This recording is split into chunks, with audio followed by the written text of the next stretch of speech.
Hello friends, आज हमारे पास है 5 वोल्ट 70 एम्पियर का एक एसएमपीएस। तो आज हम जानेंगे ये एसएमपीएस काम कैसे करता है और इसका कौन कौन सा मेन कंपोनेंट ख़राब होता है। तो चलिए इसे खोल लेते हैं। तो आप लोग देख सकते हैं मैंने खोल लिया ये एसएमपीएस को। ये इसका पीसीबी साइड है। तो चलिए इसको समझने के लिए थोड़ा इसका बेसिक डिज़ाइन देख लेते हैं। तो आप लोग देख सकते हैं मैंने ये बनाया है समझाने के लिए इसका बेसिक डायग्राम। इस एसएमपीएस को 220 वोल्ट का एसी दिया जाता है जो कि फ्यूज़ में से होके चोक में आता है। फिर चोक में थोड़ा नॉइज़ क्लियर होके ये पहुंचता है ब्रिज रेक्टिफायर में। फिर ब्रिज रेक्टिफायर में ये एसी डीसी में कन्वर्ट होके पहुंचता है दो मेन फिल्टर कैपेसिटर में। तो यहाँ पे हमें करीब करीब 300 वोल्ट डीसी मिलता है। तो आप लोग देख सकते हैं यहाँ पे जो दो मेन कैपेसिटर है इसको सीरीज में जोड़ा गया है। फिर वहाँ से एक लाइन निकाल के एक कैपेसिटर में से होके स्विचिंग ट्रांसफार्मर में पहुँच रहा है। फिर स्विचिंग ट्रांसफार्मर में से ये लाइन पहुँच रहा है स्विचिंग ट्रांजिस्टर में। तो यहाँ पे जो दो मेन कैपेसिटर को सीरीज में जोड़ा गया है, फिर वो सीरीज लाइन में से एक लाइन निकाल के यहाँ पे सर्किट में लिया गया है। मतलब ये 300 वोल्ट डीसी को दो हिस्सों में बांटा गया है। मतलब दो ट्रांजिस्टर 150 वोल्ट में काम कर रहा है। तो चलिए देखते हैं ये स्विचिंग कैसे कंप्लीट हो रहा है। थोड़ा इसको और सहज तरीके से समझते हैं। तो देखिए पहले 1 नंबर कैपेसिटर जो इसका पॉजिटिव सिरा है वो हमारा 1 नंबर ट्रांजिस्टर की कलेक्टर में आता है और इसका जो कैपेसिटर का जो नेगेटिव सिरा है वो एक कैपेसिटर में से होके स्विचिंग ट्रांसफार्मर में आता है। फिर स्विचिंग ट्रांसफार्मर में से ये सिरा निकल के आ रहा है हमारा 1 नंबर ट्रांजिस्टर की एमीटर में।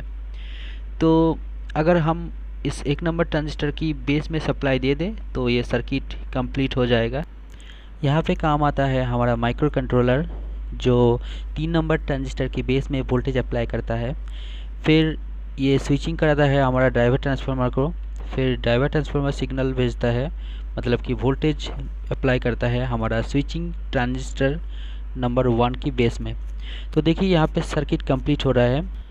फिर सेकेंड टाइम में यही प्रोसेस 2 नंबर ट्रांजिस्टर में अप्लाई होता है। मतलब कि एक साइन वेव बनता है जो कि हमें अच्छा पावर बैकअप देता है। और एक बात, यहाँ पे जो ट्रांसफार्मर दिया गया है ये बहुत ही हाई फ्रीक्वेंसी में काम करता है।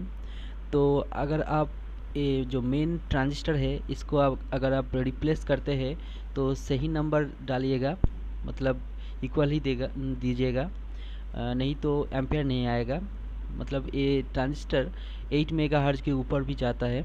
आप लोग डाटा शीट में देख सकते हैं, इसका नंबर मैंने दे दिया है। तो फिर स्विचिंग ट्रांसफार्मर में जो एसी जनरेट होता है वो फिर कन्वर्ट होता है हमारा जो शॉर्ट की डायोड है उसमें कन्वर्ट होके ये 5 वोल्ट में कन्वर्ट होता है, 5 वोल्ट डीसी में कन्वर्ट होता है। तो चलिए अब इसका थोड़ा रिपेयरिंग टिप्स जान लेते हैं। तो इस डायग्राम में जो कंपोनेंट दिया गया है वो सभी मेन कंपोनेंट है, अक्सर यही ख़राब होता है। तो ट्रांजिस्टर के लिए बोलूँगा, जो मेन ट्रांजिस्टर है अगर नंबर नहीं मिल रहा है तो आप लोग क्या कीजिएगा, इसका जो पुराना वाला ट्रांजिस्टर है उसका डाटा शीट निकालिए। फिर उसका जो मेगाहर्ट्ज़ है और जो एम्पियर है उसको इक्वल में रखकर कोई ट्रांजिस्टर लगाइए, हो जाएगा काम। और अगर आउटपुट में वोल्टेज आ रहा है लेकिन एम्पियर नहीं मिल रहा है तो आप लोग 3 नंबर और 4 नंबर ट्रांजिस्टर को देख सकते हैं। फिर अगर कोई वोल्टेज नहीं मिल रहा है तो आप लोग ये शॉर्ट की डायोड और बैकअप सर्किट को देख सकते हैं। तो फ्रेंड्स, आशा करते हैं हमारा वीडियो आप लोगों को बहुत हेल्प करेगा। तो ऐसी वीडियो देखने के लिए हमारा चैनल को लाइक और सब्सक्राइब कर दीजिए। Thank you.